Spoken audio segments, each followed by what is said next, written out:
Fellow Kenyans, our message is simple. What is good for the head is good for the neck. 2 is better than 1.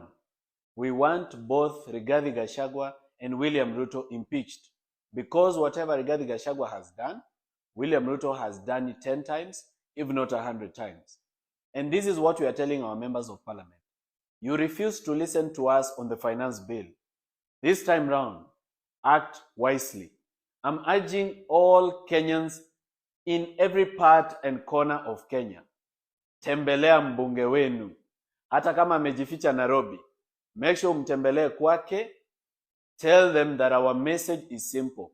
We want that impeachment motion rectified because haina shida, iko tu na ka small clerical error. We want 2 names on that impeachment motion, and that is the name of Rigathi Gachagua together with his boss William Ruto. They came as a package, they are going to leave as a package together. Therefore, tomorrow, as they do public participation in different counties, make sure you turn up and your voice should be heard loud and clear that the hashtag is impeach both. I will be at the KICC tomorrow very early in the morning.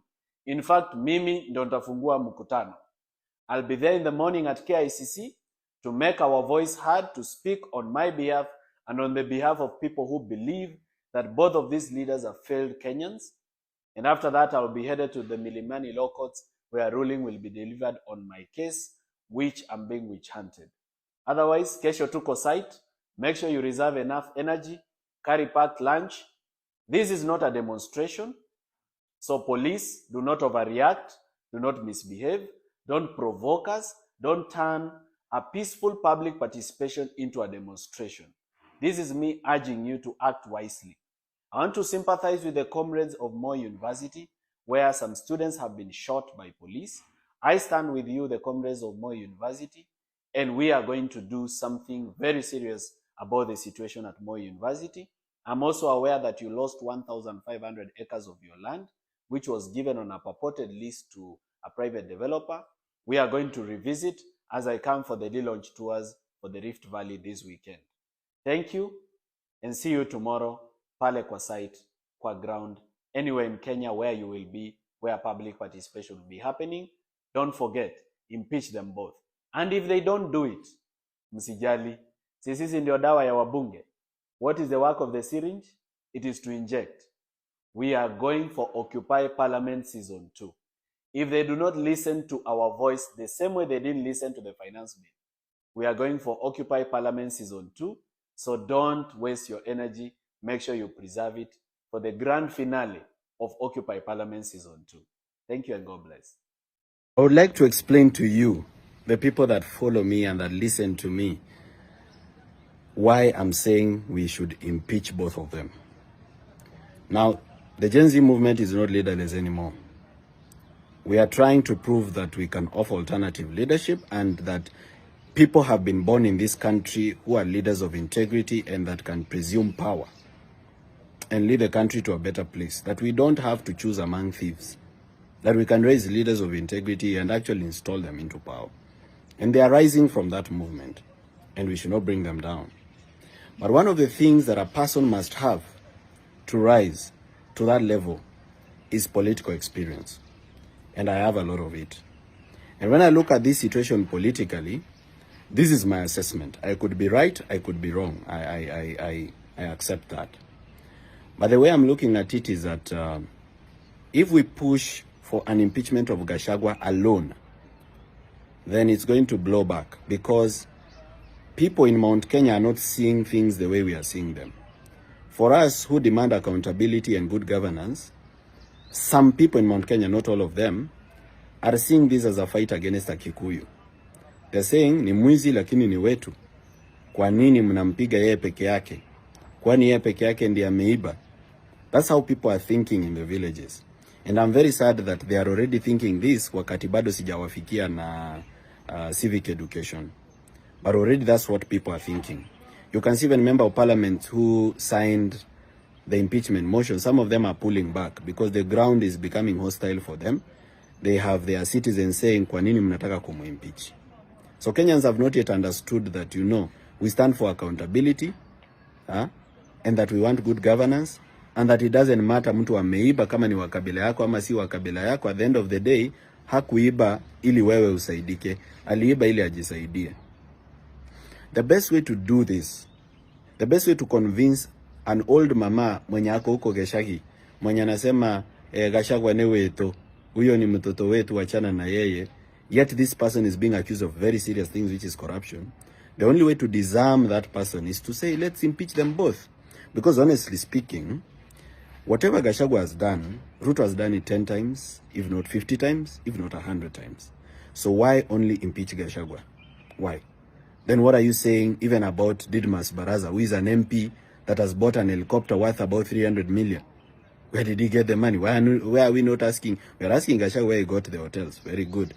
But why are we not asking these other people where they got such wealth that they have? Why are we not questioning Murkomen or Oscar Sudi or Davis Chirchir, how he acquired his wealth? We need to be asking these people. We have a cabinet that was dismissed. That cabinet was dismissed, but some of the people that were in that cabinet were corrupt. Hawajarudisha pesa yetu, wameenda wapi na pesa yetu? Why should somebody be fired from the cabinet na aende na pesa yetu? So this is what I think. Politically speaking, if you keep pushing for only Gachagua to be impeached, you are earning him sympathy. And as you earn him sympathy, you are creating a presidential candidate. And you are creating a presidential candidate that has 4 million Mount Kenya votes, meaning he is already part of the 2-horse race. Meaning utakuwa unaingia kwa debe 2027, unachagua between mwizi A na mwizi B. Meaning you are not safe. And this has been the situation in many elections in Kenya. This has been the situation. Unaingia kwa debe, you don't hadi wa Kenya wameacha kuvote. Because unaingia kwa debe, unapata wezi ni wawili. Wao ndio front runner, wao ndio wako na chance ya kuwin. Sasa uchague, who are you choosing between these two corrupt people?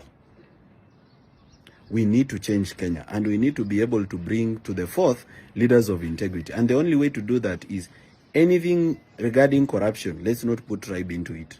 Tusilete mambo ya ukabila hapo. Because hata kama mwizi ni Mkalenjin, anawasaidiaje? For example, seme Hilary Balchoka ameibia watu wa Bomet. Kwani yeye ni mwakabila ingine? Si yeye ni Mkale kama hao watu wa Bomet? Is a Kipsigis the rest of them. Meaning mtu anawakula ni wenu. Let's not defend corruption. Let us say let's impeach them both because they are both corrupt. They both failed Kenyans. They came as a package. Why is one leaving? They should leave as a package so that we have a fresh start. This is the position that I'm trying to convince my fellow youth in Kenya to join me in standing for that position. I'm not saying let's defend one. I'm saying let both of them go. Yeah? And that will be the best way to move forward. Otherwise, we will create sympathy for Gachagua, and we will jump, in 2027, we will jump from the frying pan direct into the fire.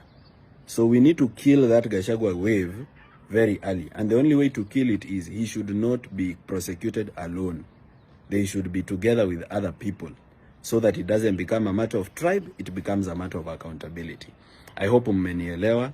As I said when I started this video, nilisema, for anybody to rise to the level of being a leader in this movement, right? I'm not saying a leader of the movement. Personally, I believe you can only be part of a movement, but not, you can't own a movement. So for you to be a leader in this movement, you should start having political experience. We should be thinking about what are the political implications of what we are doing. And how do we disassociate tribalism from our politics? Na nataka encourage watu wote who are people of integrity and even young people and Gen X and millennials.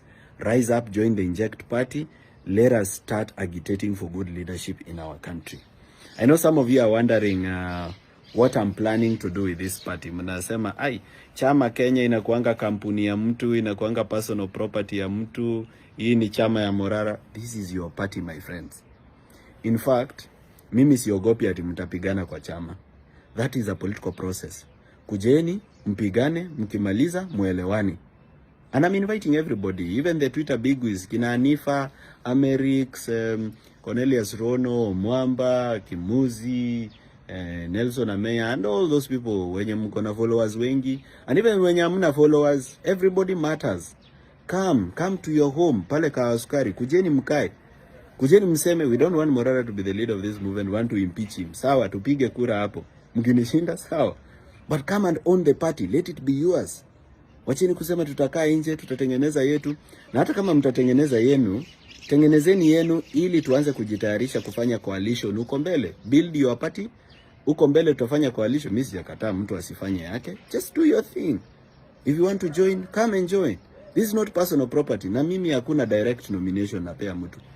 There's nobody will be given a direct nomination. Unakuja unang'ang'ana, kama umepata ni yako. Kama hujapata pole wakati mwingine. We must do things democratically.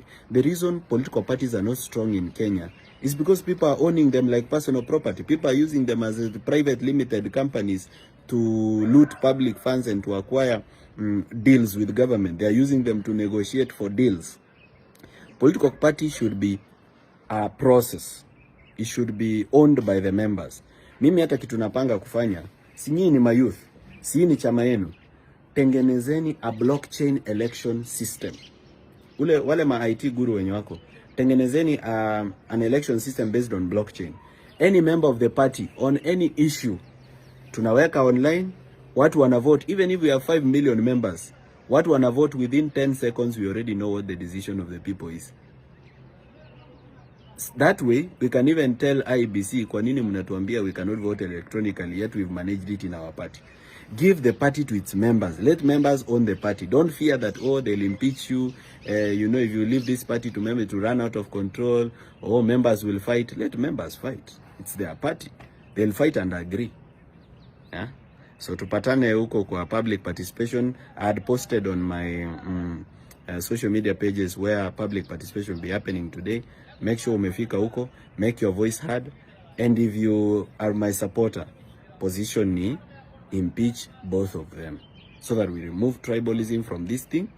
We make it an issue of accountability. Remove all these crooked, corrupt politicians and leaders.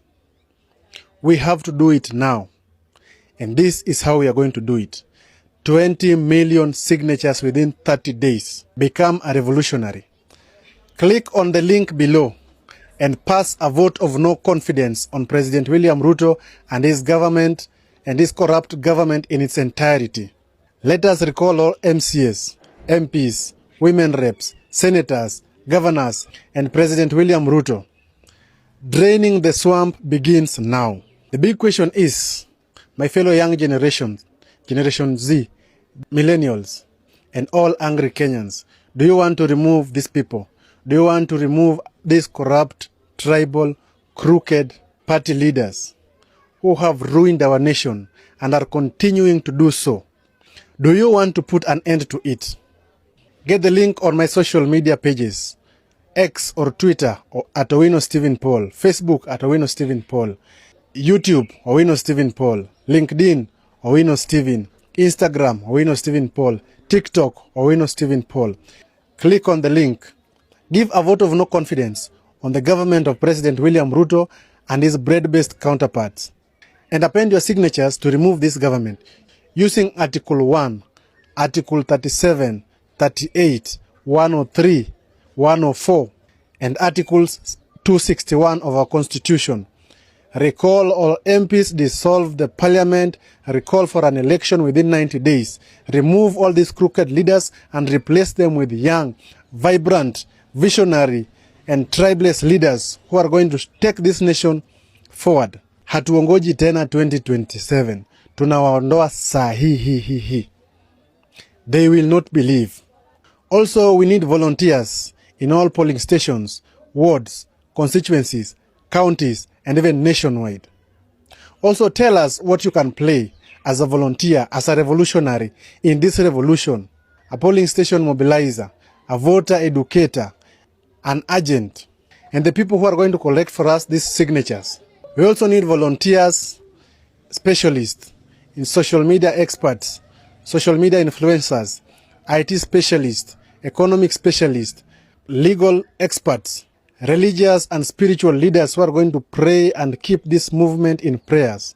Support this change movement. Fuel this revolution. Stand with our volunteers, the paperwork, and the processes of removing this government and instituting a new government of the people, for the people, and by the people. Support this change movement. Send whatever you have, 1 shilling, 10 shilling, 100, 500, 1,000, 50,000, 1 million, half a million, whatever you have, to the till number that is on the screen. 46 37 228. 46 37 228. Stand with our volunteers. Buy them some water. Buy some paperwork. Let us join hands and give rise to a new Kenya, where there is respect to constitution and human rights, where there is zero corruption, tribalism, nepotism, sexism, and tokenism. Let us recall all these corrupt MPs, senators, governors, MCAs, and this president, and replace them with the new government full of young people, young, vibrant leaders of integrity, transparency, accountability, people with vision, and a plan to give Kenya a new system that will make it difficult for any corrupt person to want to go to politics or political leadership. A system that is going to work for every Kenyan without bias, without looking at the tribe, religion, race, or all sorts of divisive agendas of the past. So help us God. Luta continua, hasta la victoria siempre.